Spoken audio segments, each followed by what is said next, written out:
आज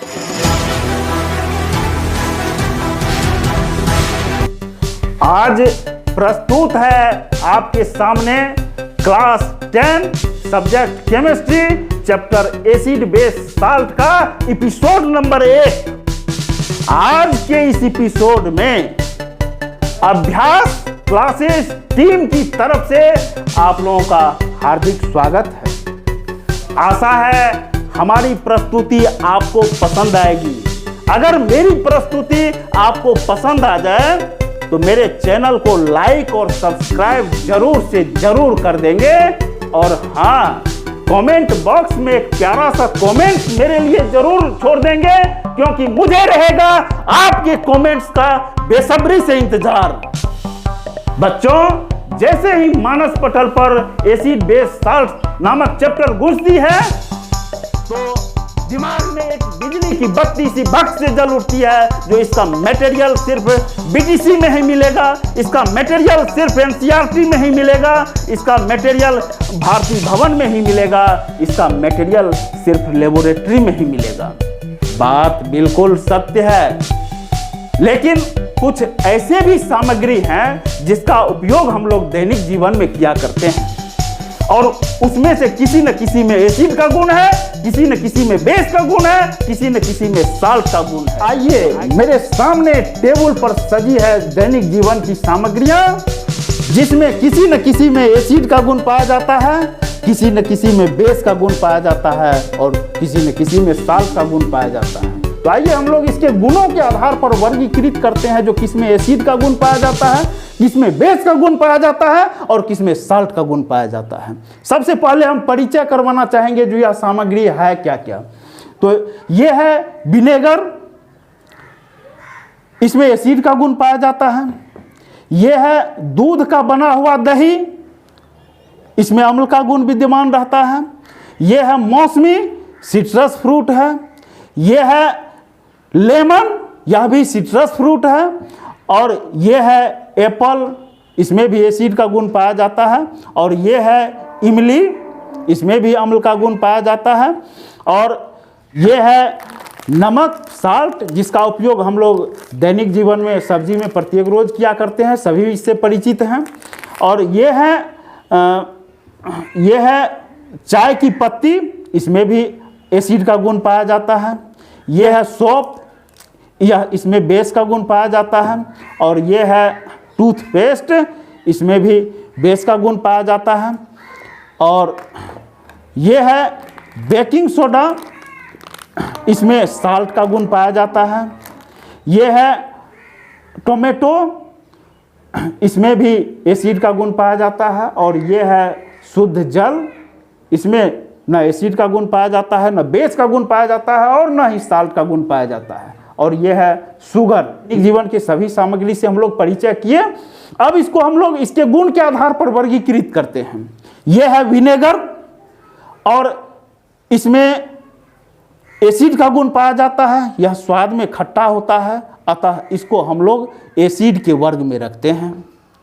यह है दही, इसमें लैक्टिक अम्ल पाया जाता है, अतः इसको हम लोग जो है अम्ल के वर्ग में रखते हैं। यह है मौसमी, यह एक सिट्रस फ्रूट होता है, इसमें भी एसिड का गुण विद्यमान रहता है, अतः इसको हम लोग एसिड के वर्ग में रखते हैं। यह है इमली, इसमें भी एसिड का गुण पाया जाता है, अतः इसको हम लोग एसिड के क्लास में रखते हैं। यह है टूथपेस्ट, और इसमें बेस का गुण पाया जाता है, अतः इसको हम लोग बेस के वर्ग में रखते हैं। यह है एप्पल, इसमें मैलिक एसिड पाया जाता है, अतः इसको हम लोग एसिड के वर्ग में रखते हैं। यह है सौंफ, कपड़ा धोने वाला साबुन है, इसमें भी बेस का गुण पाया जाता है, अतः इसको हम लोग बेस के वर्ग में रखते हैं। यह है खाने वाला नमक, इसमें यह नमकीन होता है, इसका रासायनिक फार्मूला NaCl होता है, इसमें साल्ट का गुण पाया जाता है, अतः हम लोग इसको साल्ट के वर्ग में रखते हैं। यह है चाय की पत्ती, इसमें टैनिक अम्ल पाया जाता है, अतः इसको हम लोग एसिड के वर्ग में रखते हैं। यह है बेकिंग सोडा, इसमें साल्ट का गुण पाया जाता है, अतः इसको हम लोग साल्ट के वर्ग में रखते हैं। यह है टोमेटोज, बॉटनिकल नेम इसका होता है लाइकोपर्सिकम स्कुलेंटम, सोलेनेसी फैमिली का यह एक मेंबर है। यह भी स्वाद में खट्टा होता है, इसमें ऑक्जेलिक एसिड पाया जाता है, अतः इसको हम लोग एसिड के वर्ग में रखते हैं। यह है शुगर, इसमें ना ही एसिड का गुण पाया जाता है, ना बेस का गुण पाया जाता है और ना साल्ट का गुण पाया जाता है, अतः इसे हम लोग एक सेपरेट ग्रुप में रखते हैं। यह है शुद्ध जल, इसमें भी ना ही एसिड का गुण पाया जाता है, ना बेस का गुण पाया जाता है और ना ही साल्ट का गुण पाया जाता है, या न्यूट्रल होता है, अतः इसे भी हम लोग एक सेपरेट ग्रुप में रखते हैं। यहां हम लोग अम्ल और भस्म को एक साथ अध्ययन करेंगे, क्योंकि एसिड का विपरीतार्थक शब्द होता है बेस और बेस का विपरीतार्थक शब्द होता है एसिड। एसिड में जो गुण पाया जाएगा जनरली वह गुण बेस में नहीं पाया जाएगा, और जो गुण बेस में पाया जाएगा वह गुण एसिड में नहीं पाया जाएगा। एसिड और बेस का कंपैरिजनल स्टडी हम लोग करके इसके बाद हम लोग साल्ट के विषय में अध्ययन करेंगे। तो आखिर सवाल यह उठता है, जो किस गुण के आधार पर मैंने किसी सामग्री को एसिड कह दिया, किसी सामग्री को बेस कह दिया, किसी में एसिड का गुण बता दिया, किसी में बेस का गुण बता दिया, किसी में साल्ट का गुण बता दिया। तो आइए, मेरे पास इसके लिए दो कंसेप्ट है। एक है ओल्ड कंसेप्ट, जिसे क्लासिकल कंसेप्ट के नाम से भी जाना जाता है, और दूसरा है न्यू कंसेप्ट, जिसे मॉडर्न कंसेप्ट के नाम से भी जाना जाता है। तो आइए हम लोग एक एक करके अध्ययन करेंगे। सबसे पहले हम लोग क्लासिकल कंसेप्ट यानी ओल्ड कंसेप्ट का हम लोग डिटेल में अध्ययन करेंगे, इसको समझना आवश्यक है। यह उस समय बहुत पुरानी बात है जब टेक्नोलॉजी का इतना ज़्यादा विकास नहीं हुआ था, तो अम्ल और भस्म को पहचानने का यही एक तरीका था मेरे पास। आइए हम उस तरीका को देखते हैं, क्या तरीका है। तो अम्ल जो है, एक तरफ मैंने लिखा है अम्ल, दूसरे तरफ लिखा है मैंने भस्म, और आइए इसके गुण को देखते हैं। क्लासिकल कंसेप्ट में यह स्वाद में खट्टा होता है, यानी अंग्रेजी में कहेंगे तो टेस्ट इन सावर, ठीक ना। यह स्वाद में कड़वा होता है, यानी अंग्रेजी में कहेंगे तो टेस्ट इन बिटर। चलिए आइए, तो इसका मतलब हो गया जो हमारे दैनिक जीवन में जिसमें खट्टापन का स्वाद है उसमें एसिड पाया जाता है, और जिसमें कड़वापन का स्वाद है वह उसमें भस्म का गुण पाया जाता है। आइए दूसरा हम लोग पॉइंट देखते हैं इसमें। अम्ल जो है नीला लिटमस पत्र को लाल करता है, और भस्म जो है जस्ट इसका उल्टा काम करेगा, यह लाल लिटमस पत्र को नीला करता है। आइए, अम्ल के लिए ट्रिक है अनिल। अ से होता है अम्ल, नी से होता है नीला लिटमस पत्र को, ल से होता है लाल करता है। और ये जो है भस्म जो है लाल लिटमस पत्र को नीला करता है, इसके लिए ट्रिक है भलनी, यानी भ से भस्म, ल से लाल लिटमस पत्र को, नी से नीला करता है। जो इस ट्रिक को याद रखेंगे एग्जामिनेशन हॉल में कभी उसको कंफ्यूजन नहीं होगी। कई प्रतियोगिता परीक्षा में भी कई बार मैंने अपनी निगाहों से देखा है इसे पूछते हुए, अतः इसे ध्यानपूर्वक स्टूडेंट याद कर लेंगे। वास्तव में यह अम्ल जो है नीला लिटमस पत्र को लाल करता है कि नहीं, आइए हम लोग एक प्रयोग के द्वारा देखेंगे इसमें। तो इसमें है, यह अम्ल का मैंने H2SO4 का जलीय घोल बना लिया है। इस जल में अम्ल को हम लोग डाल करके घुला लिए हैं, एक क्वस बना लिए हैं, और बोर्ड पर लिखा हुआ है ट्रिक अनिल, यानी अम्ल नीला लिटमस पत्र को लाल करता है। तो आइए देखते हैं, मेरे हाथ में ये नीला लिटमस पत्र है, आप लोग भी ध्यानपूर्वक देख ले।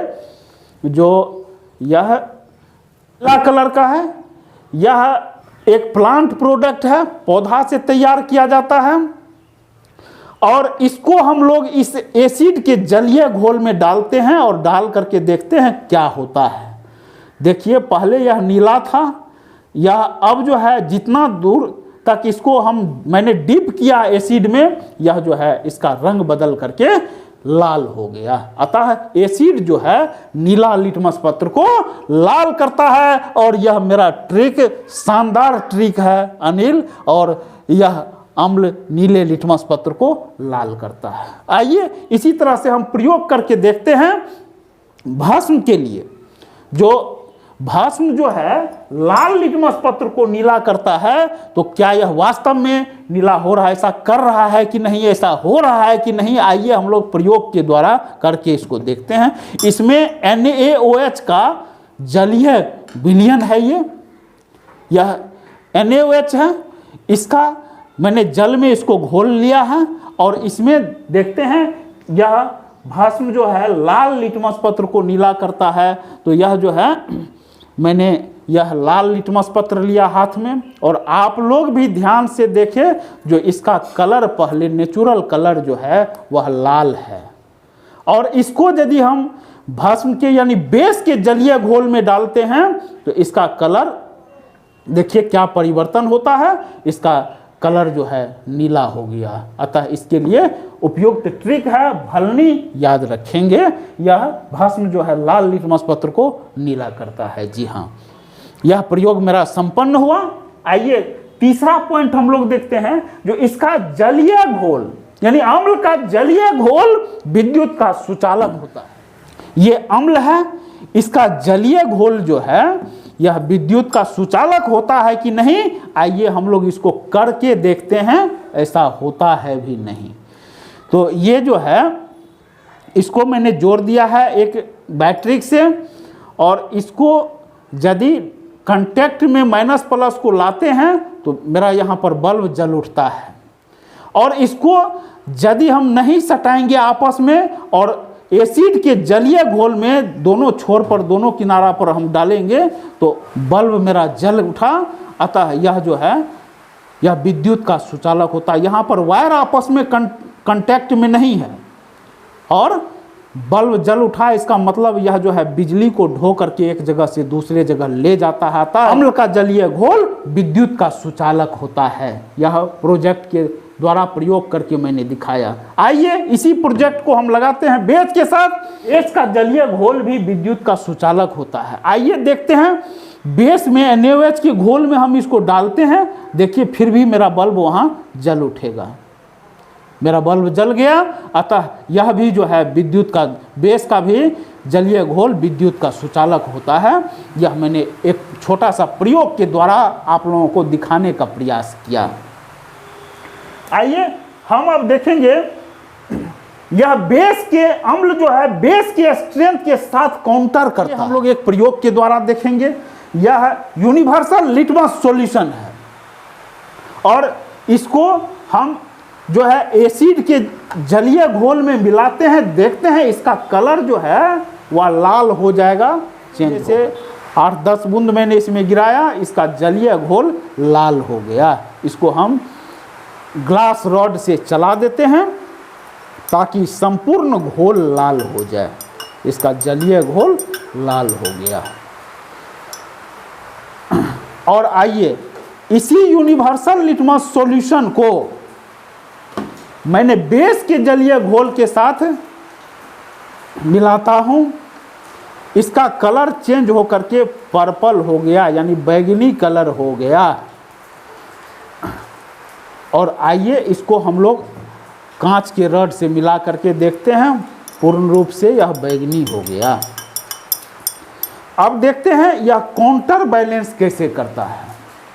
यह जो है देखिए, एसिड में बेस को मिलाएंगे तो एसिड का गुण और बेस का गुण दोनों का गुण समाप्त होगा। एसिड का गुण होता है खट्टा लगता है स्वाद में, बेस का गुण होता है कड़वा लगता है। यह इसका खट्टा वाला गुण समाप्त होगा, इसका कड़वा वाला भी गुण समाप्त होगा। उसके बाद फिर यदि हम बेस को बढ़ाएंगे मात्रा को तो कड़वा वाला गुण आने लगेगा, बेस का गुण उसमें आने लगेगा। आइए देखते हैं मिला करके क्या होता है। तो ये जो है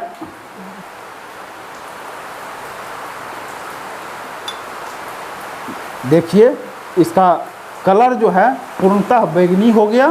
पहले वह धीरे धीरे न्यूट्रल हुआ होगा और बाद में इसका कलर जो है बैगनी बेस के तरफ शिफ्ट कर गया, यानी बेस जो है एसिड के गुण को समाप्त कर दिया, काउंटर बैलेंस कर दिया। यह आपस में यह काउंटर किया, साबित हुआ आपको इस प्रयोग के द्वारा। तो चलिए हम लोग देखते हैं जो इसका आखिर उदाहरण क्या क्या हो सकता है। इसमें चौथा पॉइंट भी वही कहता है, यह एसिड के स्ट्रेंथ के साथ काउंटर करता है। काउंटर किया उसी प्रयोग के द्वारा मैंने साबित किया। आइए इसका उदाहरण देखते हैं। 4 अम्ल ऐसे हैं जिसको आपको याद रखना बहुत जरूरी है। HCl का नाम है हाइड्रोक्लोरिक एसिड, H2SO4 इसका नाम है सल्फ्यूरिक एसिड, HNO3 इसका नाम है नाइट्रिक एसिड, H3PO4 इसका नाम है फास्फोरिक एसिड। चलिए आइए यह बेस का उदाहरण हम लोग देखते हैं। यह है Na2O यानी मेटल का ऑक्साइड है, सोडियम का ऑक्साइड है, सोडियम ऑक्साइड इसका नाम होगा। और यह NaOH सोडियम का हाइड्रोक्साइड है, यानी मेटल का ही हाइड्रोक्साइड है। और ये K2O यानी पोटेशियम का ऑक्साइड है, और यहाँ KOH यानी पोटेशियम का हाइड्रोक्साइड है, यानी मेटल का ऑक्साइड और मेटल का हाइड्रोक्साइड यह बेस होता है। आइए हम लोग जो अभी अभी पढ़े हैं ओल्ड कंसेप्ट, तो उससे संबंधित कुछ मुख्य बात को हम लोग देखते हैं जो कि बहुत इंपॉर्टेंट है परीक्षा पॉइंट ऑफ व्यू से। धातु का ऑक्साइड और हाइड्रोक्साइड बेस होता है, यानी धातु का ऑक्साइड रहेगा, धातु के साथ मेटल के साथ अगर ऑक्सीजन का कंपाउंड आएगा और मेटल के साथ अगर हाइड्रोक्साइड यानी OH आएगा, OH का कंपाउंड आएगा, मेटल का हाइड्रोक्साइड आएगा और मेटल का ऑक्साइड आएगा, तो यह निश्चित रूप से बेस ही होगा। आइए हम लोग दूसरा पॉइंट जानते हैं। जल में घुलनशील भस्म, यानी अंग्रेजी में भस्म को बेस कहा जाता है। जल में घुलनशील भस्म को क्षार यानी अल्कली के नाम से जाना जाता है। जो भस्म यानी यह बेस है मेरे हाथ में, अभी मैंने आपको दिखाया, जो इसको जल में मैंने घुला लिया और जल में यह विलीन हो गया, घुल गया, और जल में घुलनशील बेस जो है यह क्षार कहलाता है। यह बेस भी है और क्षार भी है, यानी कुछ ऐसे भी भस्म होते हैं जो पानी में जो है वह नहीं घुलता है। Water soluble base are called alkali. जल में घुलनशील बेस जो है अल्कली कहलाता है, और जो जल में घुलनशील बेस नहीं होता है वह अल्कली नहीं कहलाता है। यानी हम कह सकते हैं all alkali are base but all base are not alkali, यानी सभी अल्कली भस्म हो सकता है, सभी क्षार भस्म हो सकता है, लेकिन सभी भस्म क्षार नहीं हो सकता, क्योंकि सभी भस्म जल में घुलनशील नहीं होता है। एसिड बेस का ओल्ड कंसेप्ट हुआ समाप्त। और अगर किसी स्टूडेंट को समझने में थोड़ी सी भी परेशानी का सामना करना पड़ा है तो स्क्रीन पर मेरा मोबाइल नंबर दिखाई पड़ रहा होगा, आप संपर्क करें और अपनी परेशानी को दूर भगाएं। अब अगले एपिसोड में हम लेकर के आएंगे मॉडर्न कंसेप्ट। तब तक के लिए करना पड़ेगा आपको एपिसोड नंबर 2 का इंतजार, और तब तक हम लेना चाहेंगे आप लोगों से विदा। जी धन्यवाद।